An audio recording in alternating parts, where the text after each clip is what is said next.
A paz do Senhor, meus irmãos, em Cristo Jesus. Espero que vocês estejam bem e que o Senhor continue os abençoando.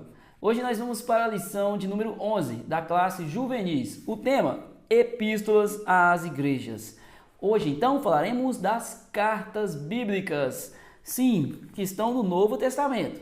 A leitura bíblica em classe, qual o professor precisará ler em sala de aula, está em Gálatas, capítulo 1, versículo 1 ao 9. E também em Efésios, capítulo 6, versículo 13 ao 19.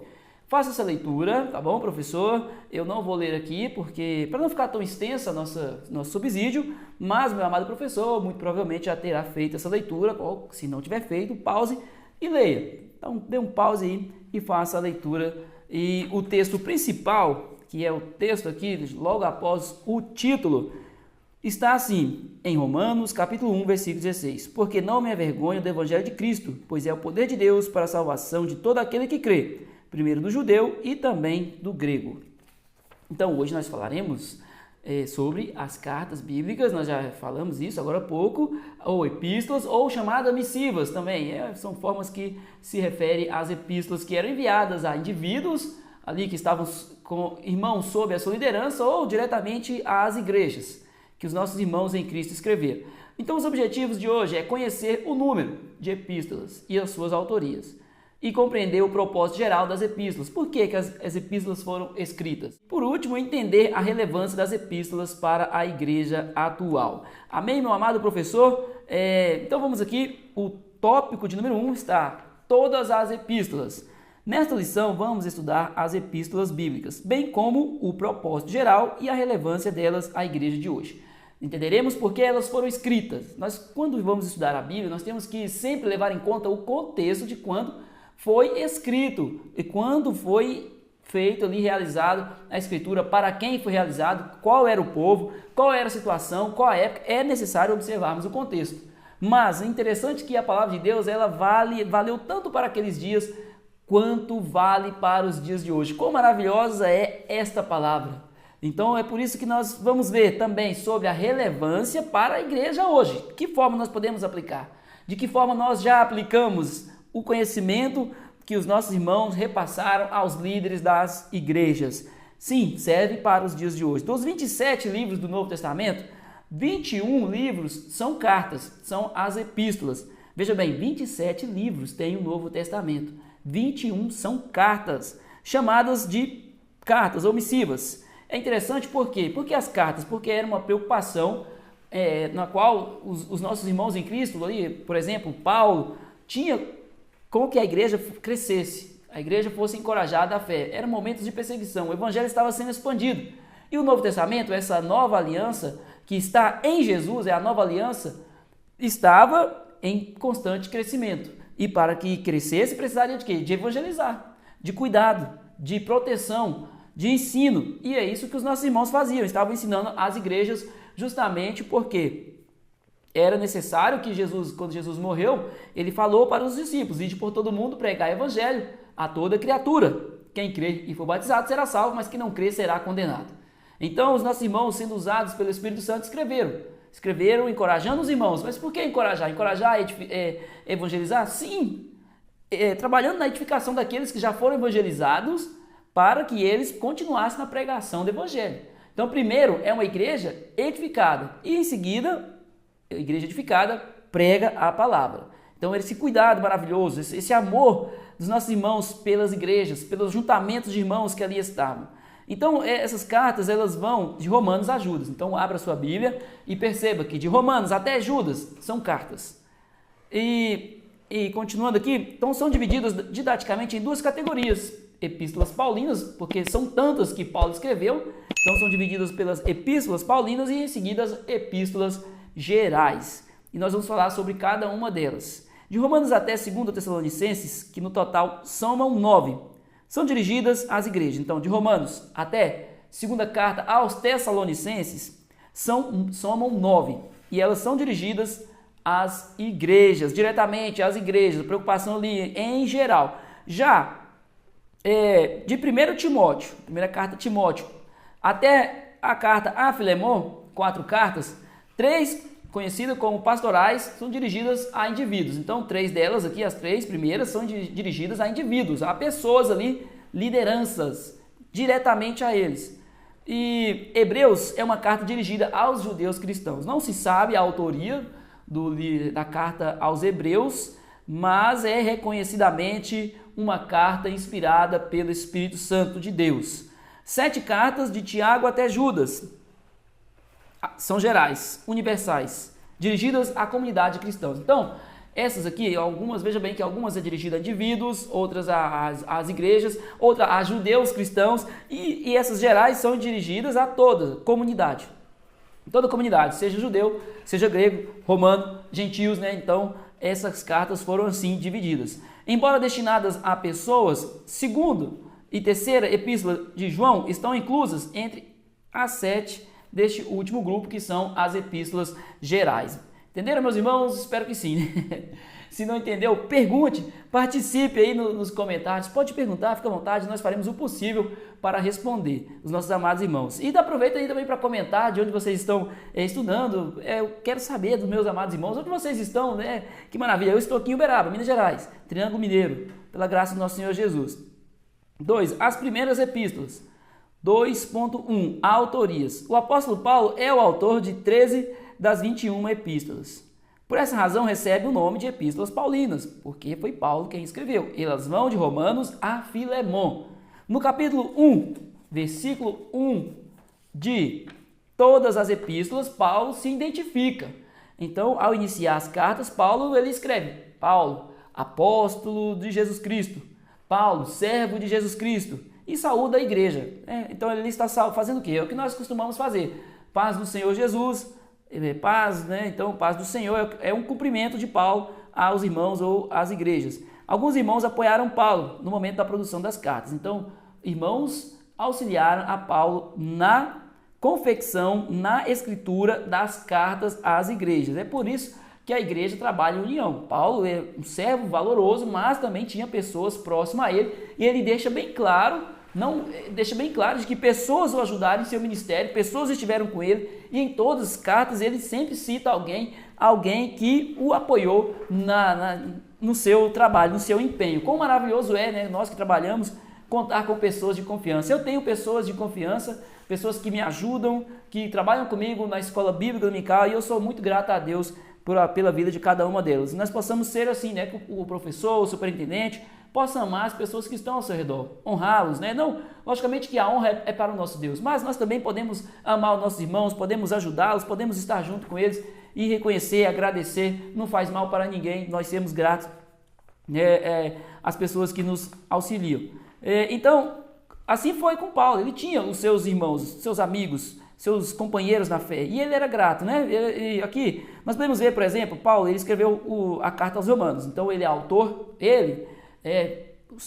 inspirado pelo Senhor, ele deu o conhecimento, as informações, a pregação, então provei, né, Paulo, autor, ele foi o autor e ele remetente, né? Então foi ele quem enviou, né, no caso.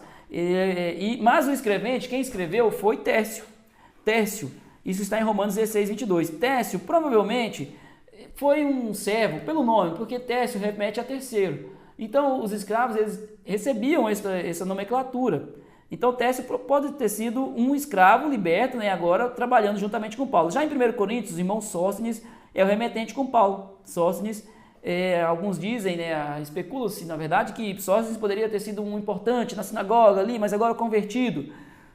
Então ele é remetente com Paulo. Na segunda carta, por sua vez, Timóteo é remetente com Paulo. Então na segunda carta, Timóteo estava juntamente com Paulo, ali também ajudando, auxiliando, bem como em Filipenses, Colossenses e Filemon e Tessalonicenses, além de Paulo e Timóteo, na saudação inicial consta Silvano, Silvano, né? Então, Silvano, ele ajudava também, ajudava na pregação e no ensino. Ele era um companheiro de Paulo ali no momento do seu ministério. E aos Gálatas, o apóstolo cita, e todos os irmãos que estão comigo. Então, tinha muitas pessoas ali, juntamente com Paulo, na execução do seu ministério. Né? Quão maravilhoso foi este servo do Senhor, sendo usado por Deus, foi transformado ali, né, no caminho para Damasco e se tornou um pregador da palavra.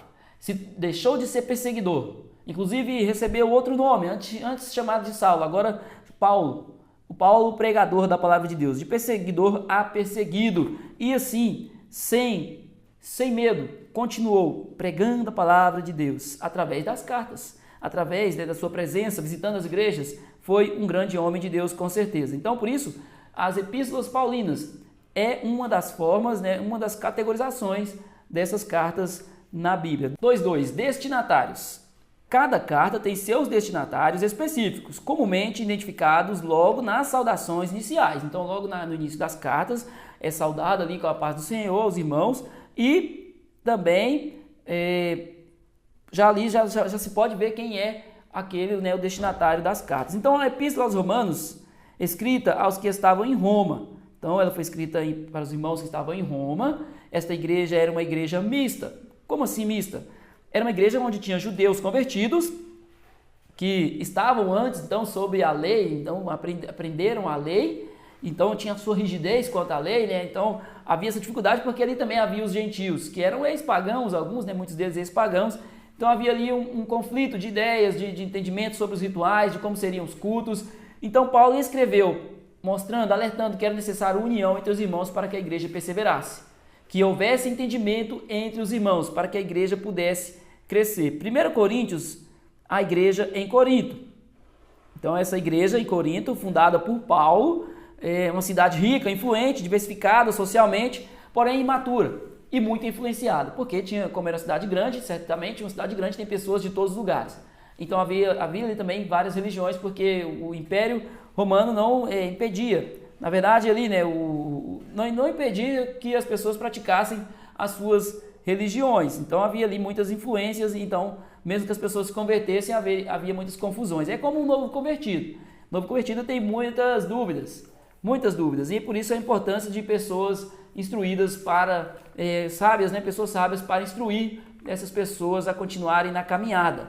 Então, era assim, aí Paulo escrevia com esse mesmo sentimento, de que a igreja precisava de ser alertada, cuidada. 2 Coríntios, a igreja em Corinto e aos santos em toda a Acaia. Então, a igreja em Corinto e aos santos ali nas regiões, formada esta igreja também, como a mesma igreja que nós citamos, a igreja que a primeira carta aos Coríntios foi direcionada, então, com a mesma situação, formada por gentios, judeus. Então, é aquelas questões que deveriam ser resolvidas para que o evangelho não pudesse ficar parado, deixado de ser pregado. Gálatas, as igrejas da Galácia. A igreja de Gálatas era uma igreja formada por gentios e judeus. Então, Paulo escreveu alertando eles sobre a liberdade em Cristo, alertando justamente sobre a questão também dos rituais, porque a lei ela oprime. Então, Paulo mostra que Jesus morreu na cruz para salvar e levar e trazer liberdade. Então, Paulo escreve alertando os irmãos ali na Galácia. Isso foi na primeira viagem, Paulo fundou essa igreja logo na primeira viagem missionária.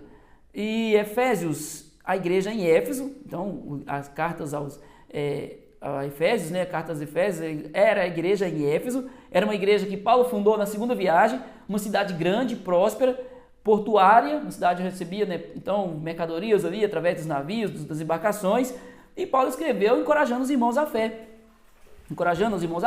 Lembrando a Deus, lembrando os irmãos que os irmãos precisariam estar com a armadura de Deus, naquela passagem tão conhecida, para que eles pudessem resistir às astutas ciladas do inimigo. Ou seja, a igreja era perseguida, como ela é hoje também, como no passado.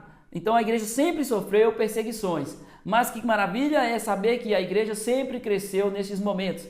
Foram os momentos que a igreja mais expandiu, um povo mais sincero, avivado, crentes verdadeiramente adoradores em espírito e em verdade. Não falamos em quantidade, mas em qualidade. Foi o momento que a igreja avançou significativamente. Então foi dessa forma. Filipenses, a igreja em Filipos. Então essa carta a Filipenses, então a igreja dos irmãos que estavam em Filipos, com os bispos e diáconos. Essa igreja, na cidade romana, na região da Macedônia, foi Paulo quem fundou na sua segunda viagem missionária. Paulo agradece a generosidade dos irmãos e quando nós vemos, encorajou os irmãos, promovendo alegria, unidade e humildade. Então era a igreja que Paulo estava ali sob o cuidado de Paulo, ele escreveu também trazendo essas palavras de encorajamento aos irmãos que ali estavam. E a carta aos Colossenses escreveu à igreja em Colossos, então também fortalecendo ali os irmãos através da palavra de Deus. E 1º e 2º Tessalonicenses, a igreja, obviamente, e em Tessalônica, aos nossos irmãos também enviados para fazer a vontade do Senhor. Era uma igreja, uma cidade importante, era um grande centro comercial, uma igreja jovem, fervorosa, enfrentava dúvidas e perseguições como todas as outras enfrentam. Então Paulo escreveu também alertando os irmãos e sempre falando também, trazendo à tona a questão dos falsos doutrinadores. Então ele alerta ali a igreja para que a igreja perseverasse na palavra de Deus. 1º e 2º Timóteo foi direcionado ao jovem Timóteo. Então essa aqui não foi dirigida às igrejas, foi dirigida ao líder Timóteo, filho na fé de Paulo. Então Timóteo, ele era um líder em Éfeso, ele era amigo, discípulo fiel de Paulo. E Paulo escreveu para ele a fim de que ele organizasse a igreja e também preparando Timóteo para que ele pudesse continuar, perseverar ali no seu trabalho. Tito, também filho na fé de Paulo. Tito, ele era um colaborador próximo a Paulo, um amigo, organizador da igreja em Creta, e também Paulo escreve alertando ele sobre as doutrinas falsas e para que os irmãos tivessem uma boa conduta e obedecessem à liderança, e a liderança também pudesse agir de forma correta. Então essa passagem de Tito, ela é muito, pelo menos, muito lida em reuniões de obreiros, né? Justamente por causa desta questão da liderança. É muito citada em reuniões. E ao amado Filemão, a carta de Filemão ao Filemão, né? Então ao indivíduo chamado Filemão, que era rico, líder de uma igreja doméstica, então um ajuntamento de pessoas, Colossos, na região de Colossos, na Ásia Menor. E Paulo fez um pedido especial nessa carta, então ela é bem curta, né? A Onésimo, sobre Onésimo, que era um escravo fugitivo, que fugiu de Filemão e agora ele estava convertido, e Paulo escreve para que Filemão o aceite não como servo agora, mas como um irmão em Cristo, enviando ele de volta para Filemão, ali, né, na região de Colossos, e que Filemão tivesse ele como um irmão em Cristo, e agora ambos pudessem trabalhar na propagação do Evangelho de Cristo Jesus. Amém, meus irmãos? Vamos aqui então agora para o tópico 3, as epístolas gerais. Agora falamos das epístolas paulinas, né? Antes falamos das paulinas e agora falaremos das epístolas gerais. Autorias. 3.1. Completam as 21 epístolas, as 8 chamadas gerais. A maioria é conhecida pelo nome do autor: Tiago, Judas, irmão de Tiago, apóstolo Pedro, apóstolo João, identificado como o ancião e presbítero. A carta aos Hebreus, por sua vez, é a única, da qual a autoria é desconhecida. Então ninguém sabe a autoria, né? A não ser o próprio Deus. Ele sabe quem foi o autor da carta aos Hebreus, mas nós sabemos que é uma carta maravilhosa com instruções à igreja, que fala sobre a fé, que fala sobre a igreja congregando junto, crescendo. Então foi escrita ali. Ela tem os irmãos judeus, principalmente, né, os hebreus que estavam na caminhada cristã, que precisariam se muitas das vezes desprender da lei, de coisas, de rituais da lei, para que pudessem assim fazer conforme a vontade de Cristo. Agora Cristo estava ali, Cristo, ele veio justamente para libertar os judeus das suas práticas que eram pesadas, que não eram capazes de resgatar, de purificar completamente o homem. O sacrifício não era perfeito, então Jesus morreu na cruz. Inclusive em Hebreus se fala sobre a nova aliança, e essa nova aliança é Jesus Cristo. Essa carta é uma carta riquíssima e maravilhosa, e de igual forma serve também para aplicação em nossas vidas hoje. Eu sei que os amados professores estão ensinando para uma classe juvenis, são jovens, e agora eles não têm tanto entendimento como o amado professor ou professora. Mas o professor, é importante, essas informações aqui são informações mais aprofundadas, mas aí o professor ele vai utilizar a sua dinâmica para poder explicar aos seus alunos. Né? Nem tudo que é falado aqui precisará ser repassado ao aluno. É necessário que ele tenha um entendimento, um conceito daquilo que está na revista, porque realmente são muitas informações, né? Então, cabe ao professor também orar ao Senhor e pedir a direção do Espírito Santo. Destinatários, 3.2, né? O primeiro versículo do capítulo 1 de cada epístola geral identifica especificamente os destinatários. Então, tem os destinatários, aqueles que receberão, exceto o 1 João, que é destinado àqueles chamados carinhosamente de filhinhos e amados. Então, quando nós lemos a primeira epístola de João, nós vemos que os irmãos ali, eles se referem a filhinhos e amados. Então, de uma forma, até epístolas gerais, universal, então a todos os irmãos, inclusive nós. Filhinhos, não pequeis, não me recordo se está em 1 João ou se é... Mas ele se refere dessa forma.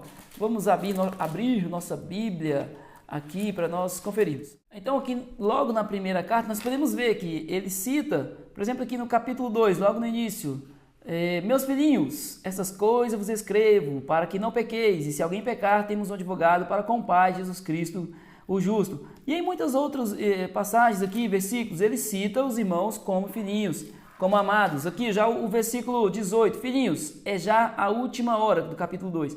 E como ouvistes o que vem o anticristo. Então ele cita os irmãos desta forma.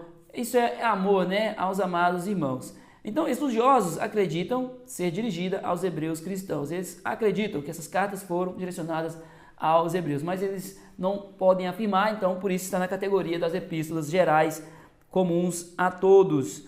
4. Propósitos e relevância. É o tópico 4. O propósito geral de todas as epístolas é reforçar a centralidade de Cristo. O propósito da escritura dessas cartas, e principalmente porque havia ali muitos judeus convertidos, judeus que agora eram cristãos, mas que havia ali ainda, era necessário mais conhecimento daquilo, da pessoa de Jesus, do feito de Jesus na cruz, da missão de Jesus e do que Jesus esperava de cada um deles. Era necessário que eles entendessem um pouco mais, até para se desprenderem da lei mosaica, das leis, das ordenanças também, os mandamentos, que eram um fardo para todos seguirem. Então, como o fundamento da doutrina da igreja, então Jesus, ele é o centro. Ele é o centro da escritura, ali, das cartas, das epístolas, e a Bíblia, todas as passagens, tudo que nós lemos através da palavra de Deus aponta para Cristo. Aponta para Cristo. Quando lemos e pedimos o discernimento do Espírito Santo, nós vemos que o nosso Senhor Jesus está em tudo direciona, tudo mostra, tudo aponta para Cristo. Então, nela, os destinatários são instruídos a rejeitar os falsos ensinos. Então, havia falsos ensinos, muitas das vezes mesmo dos próprios judeus, que ensinavam uma doutrina, sendo que Jesus, muitos dos judeus, escribas, fariseus, saduceus, eles eram contra a pregação de Jesus, justamente porque Jesus, ele falava para eles que ele era o Filho de Deus, enviado para morrer, enviado para salvar a humanidade, e eles não aceitavam. Eles pregavam justamente o contrário a isso. Então, era necessário exortar os irmãos para que acreditassem que Cristo era a verdade. Que Cristo era a verdade. E ele era o caminho, que ele era a vida, que em si tinha a vida eterna. Que em Jesus temos a vida eterna.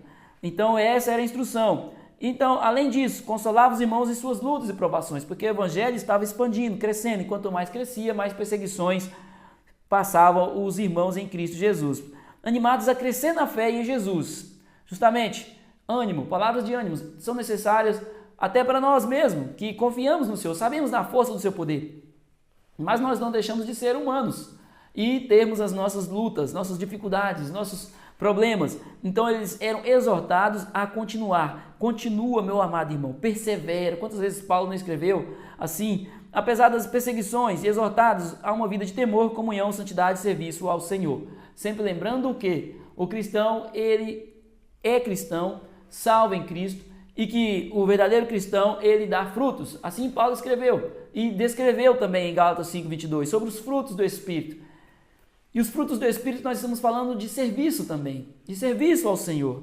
Aquele que é cristão, aquele que o Senhor abençoou com a salvação, com essa dádiva maravilhosa, ele agora vive dando frutos nesta obra, na obra do Senhor. Nas epístolas paulinas vê-se também nitidamente que entre os propósitos do apóstolo Paulo está a defesa de seu apostolado, posto em dúvida por seus opositores. Então Paulo também se defende, porque muitos pregavam, muitos iam contra a pregação de Paulo, falando que ele era um impostor, que se opunha ao ministério de Paulo. Então Paulo ele demonstrava através das escrituras, através do seu ensino, que ele era um discípulo de Cristo. E ele estava ali pregando a palavra da verdade. Ao desqualificá-lo, os que a ele se opunham colocariam em descrédito também os seus ensinos, que combatiam frontalmente as heresias de sua época. O apóstolo João, por sua vez, cita várias vezes as razões de seus escritos. Então, também se defendiam dos ataques através da palavra de Deus. E não de formas de ataques diretos às pessoas, indiretas, não usavam o momento que o Senhor proporcionou a eles para lidarem com as suas situações.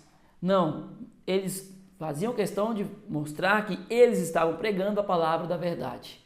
Não estavam ali para causar algum conflito ou desentendimento ou humilhar alguém. Não, eles estavam afirmando que a palavra que eles pregavam era a palavra de Deus. E Jesus fez isso, né? Quando ele se encontra ali com os escribas e fariseus, em João, não recordo agora se no capítulo 6, 7, 8, mas Jesus tem um encontro ali com os escribas e fariseus e ele fala, não, eu estou pregando a palavra do Pai. Eu falo o que o Pai quer que eu fale. É isso que os discípulos faziam também. Eu falo o que Jesus quer que eu fale. Eu prego aquilo que o Espírito Santo coloca em meu coração. Era exatamente isso. Trabalhando também em defesa da fé, na pregação do Evangelho, na evangelização, na edificação das igrejas, na defesa da fé. Logicamente que a nossa missão principal é a pregação do Evangelho de Cristo. A pregação do Evangelho. Amém, meus irmãos? Que Deus possa abençoar, meu amado professor. Deixa o seu like, meu professor. Deixa o seu like aí, se inscreve no canal também. Faça parte aí dessa comunidade aí que busca ensinar a palavra de Deus, que tem o entendimento da palavra, dessa riquíssima palavra que transformou as nossas vidas. Amém? Deus abençoe. Em nome de Jesus, que o professor tenha uma ótima lição e até o próximo domingo. Espero vocês, meus irmãos. Um grande abraço.